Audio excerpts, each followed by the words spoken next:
संजय जी, आपने ये करिश्मा कैसे कर दिखाया कि दो पक्के दोस्तों को आपने एक दूसरे के खिलाफ करा दिया, और फिर ये कैसे करिश्मा हुआ कि उन्हीं से आप ये वो स्टेटमेंट आपके मन से दे रहे हैं कि देखा ऐसे दी पटकनी, इसको कहते हैं पटकना। कैसे मतलब ये कर लेते हैं आप? ब्रजेश भाई, आज पैनल पर दो ब्रजेश जी बैठे हुए हैं जो राजनीति के गहरे जानकार हैं। ये नई दोस्ती कैसी है? याद कीजिए, 9 फरवरी 1967 चरण सिंह जी कांग्रेस छोड़ते हैं और उत्तर प्रदेश में पहली बार गैर कांग्रेसी सरकार जनसंघ के समर्थन से बनती है। चरण सिंह मुख्यमंत्री बनते हैं और जनसंघ उनको समर्थन देता है, पहली बार। और आप कह रहे हैं ये नई दोस्ती है? ये नई दोस्ती नहीं है, ये पीढ़ियों की पुरानी दोस्ती है। बीच में जरूर कहीं दाएं बाएं चले गए होंगे, लेकिन फिर आपका और चौधरी फैमिली का मतलब पीढ़ियों का रिश्ता है। ये कब हुआ सर? ब्रजेश भाई सुनिए सुनिए सुनिए, मैंने कहा ना 1967 आपको याद नहीं है क्या? चरण सिंह मुख्यमंत्री बने थे, किसने समर्थन दिया था आप बताइए? नहीं सर, अब इतनी पुरानी हिस्ट्री तो आप ही बताओगे। हिस्ट्री लेके आप बैठे हो, इस समय मुझे पता नहीं था आप 67 का इतिहास पूछोगे। हाँ ब्रजेश भाई, मैंने कहा ना दूसरे ब्रजेश भाई भी बैठे हैं। हाँ, अभी उनकी बारी है देश में और वो होके आए हैं उस इलाके से सरकार।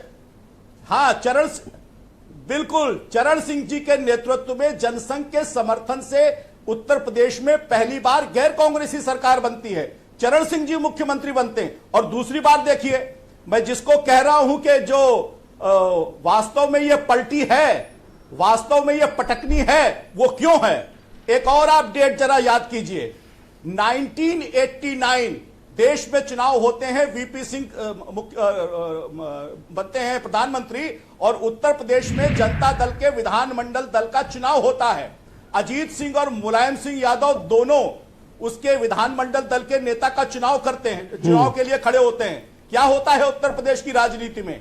अजीत सिंह जी को ज्यादा मतों का प्रतिशत होने के बावजूद भी वहां दंगा लगभग जैसी स्थिति हो गई, बाहरी लोगों को बुला लिया गया और अजीत सिंह जी को बहुमत होने के बावजूद भी मुलायम सिंह जी। सर, मैं बस एक घटना का आपको जिक्र याद दिलाना चाहता हूं सर।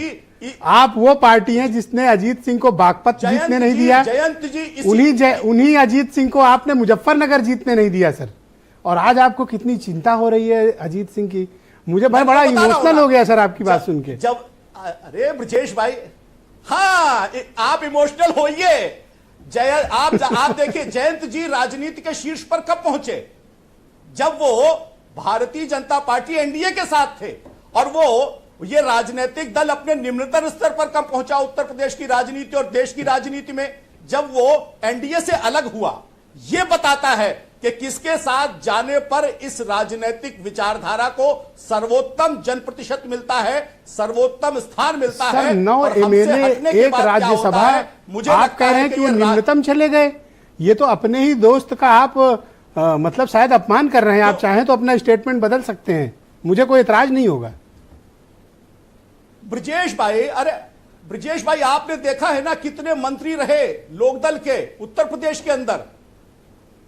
आप पर सर 9 एमएलए वाली पार्टी, तो आपका ध्यान आ इतनी इज्जत, राज्यसभा की सीट, और आप कह रहे हो निम्नतम चले गए और आप उनको उच्चतम पहुंचाए थे।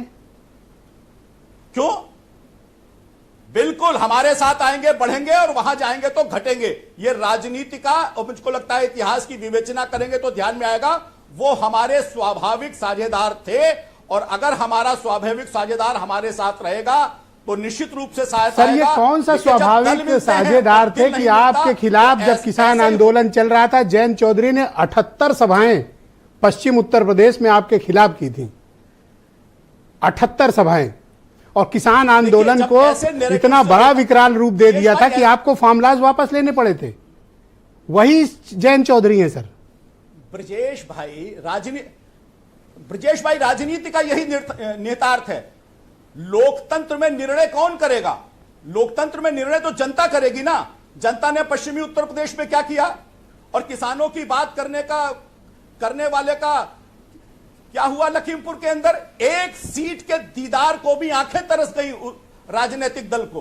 तो ये जनता वास्तव में निर्णय करती है और जनता ने इसका मतलब कि आप ये स्वीकार कर रहे हैं कि पश्चिम उत्तर प्रदेश में जयंत चौधरी बड़ी राजनीतिक ताकत हैं और बड़ा जन समर्थन है उनके साथ। मैं आपकी बात स्वीकार करता हूं। नहीं, आप उसे किसी भी एंगल से देखिए, लेकिन अगर चरण सिंह जी के साथ हमारे इतने लंबे संबंध न होते तो स्वतंत्रता के 75 साल से ज्यादा बीत गए। भारत रत्न देने की किसी को याद आई कि नहीं आई? नहीं आई। यह बताता है कि संबंध किस प्रकार के होते हैं।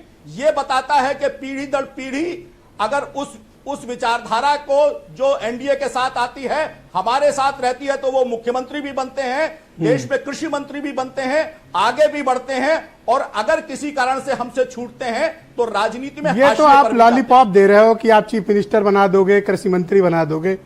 ये तो आप लुभावने प्रस्ताव पेश कर रहे हो, ऐसा मुझे लग रहा है। नहीं ब्रजेश भाई, ये प्रस्ताव क्या, ये तो उदाहरण है। मैंने कहा ना, चरण सिंह जी कब मुख्यमंत्री बने? आप इसे अस्वीकार करें तो कर सकते हैं। नहीं, मैं कैसे करूंगा? मैं तो अप्रिशिएट कर रहा हूं कि आखिर एक चौधरी परिवार के चिराग को आप इतना आगे बढ़ा रहे हैं। ये तो अप्रिशिएट करने की बात होगी। नहीं, हम चिराग को ही नहीं, हम उसके आधारभूत व्यक्तित्व चरण सिंह जी को भी आगे बढ़ा रहे हैं, भारत रत्न दे रहे हैं। लोग क्यों भूल गए थे? राजनीति में क्यों पिसार दिए गए थे? क्यों? क्योंकि कांग्रेस छोड़कर चले आए थे। तो मुझे लगता है ये कोई 1, 2 दिन, 4 दिन और 5 दिन का नहीं, पीढ़ियों का रिश्ता है। की मैंने आपको बात बताई है। और बड़ी अच्छी बात आपने कही सर। मैं मनीष सिंधवी को आमंत्रित